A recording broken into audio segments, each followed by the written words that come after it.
Hi guys, Ben again here, and welcome to my very first tutorial video for YouTube. For this first video I'm going to start off with something nice and simple and show you how to make a new partition on your hard drive with Windows 7 operating system. Now I've got Home Premium. It doesn't matter what version of Windows 7 you have or what service pack, it's all the same. So let's start this off, shall we? In order to make a new partition on the hard drive, you need to go to Start and find Computer Management. That's relatively easy to find if you type it in on the search bar. I've got a shortcut for it here on my desktop as I've shown for you here, and I also have it open on the toolbar. So let's just go to Computer Management and see what we can find. Now when you open up Computer Management, it will give you a variety of options such as Performance, Event Viewer, Task Scheduler, Device Manager, etc. etc. Under Storage, you want to go to Disk Management, which is what I'm on here. It will bring you to this little page where it shows all your disk drives. The same thing it will show you on my computer. So there they all are there.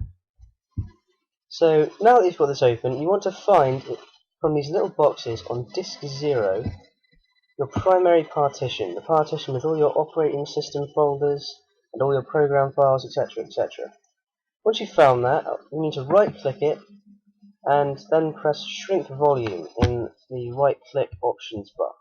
Obviously it can be any partition you want. If you have multiple partitions which are fairly large, you can shrink the volume of them if you like. But I've got a relatively low powered computer, so I'm just going to do it from my primary partition.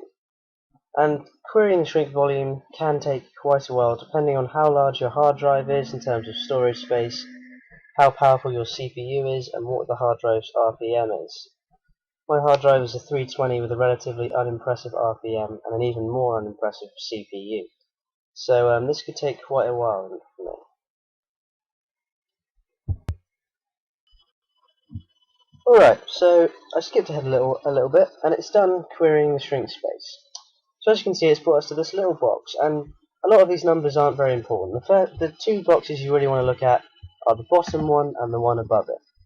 Now this box here is to show you how much size in megabytes you want to take away from this partition in order to make a new partition, and the box below it is to show you how large the current partition will be after taking it away.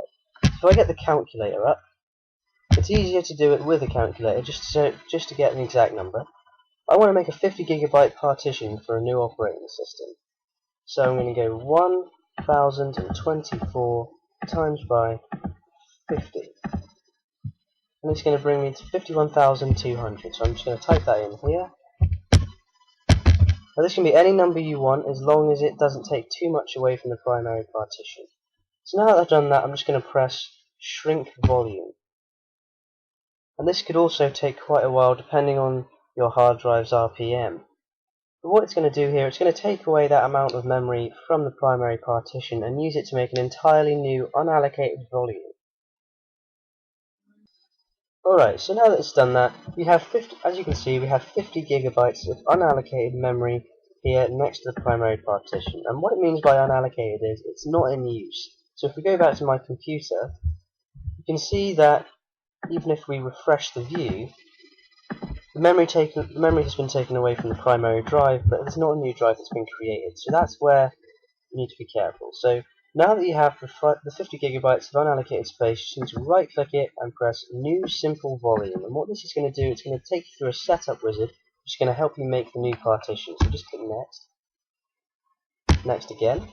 And now it's going to show you about NTFS file folders, and what you really want to look out for is the drive letter assignment. So I'm going to assign it to X and press Next. A lot of this isn't important unless you really want to personalize your drive, but in most cases it will be an NTFS file formatting system. So just enable quick format, and maybe you want to do file compression, I don't know, but I don't.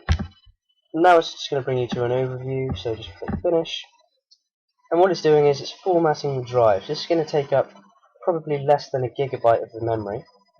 So here we go. Now I've got a new volume. And what I forgot to cover in the little setup wizard is the name of the partition.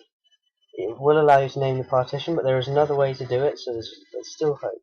So now that you've made the new partition, if you go to my computer, as you can see, the new volume has been created. and it's right there, 59.9 gigabytes after the format. So if I just press rename, I want to name it Windows XP Primary Partition. And the reason I want to name it that is because I plan on mounting Windows XP on it for a new operating system. So there you are, here's your new partition. And the important thing to remember is if you ever get a virus or any kind of data harming file on the primary partition, any files you have on the secondary partition or any other partition won't be affected. So that's how you make a new partition on the hard drive. I hope you found this tutorial video helpful, and feel free to subscribe if you like. There will be more tutorial videos coming up.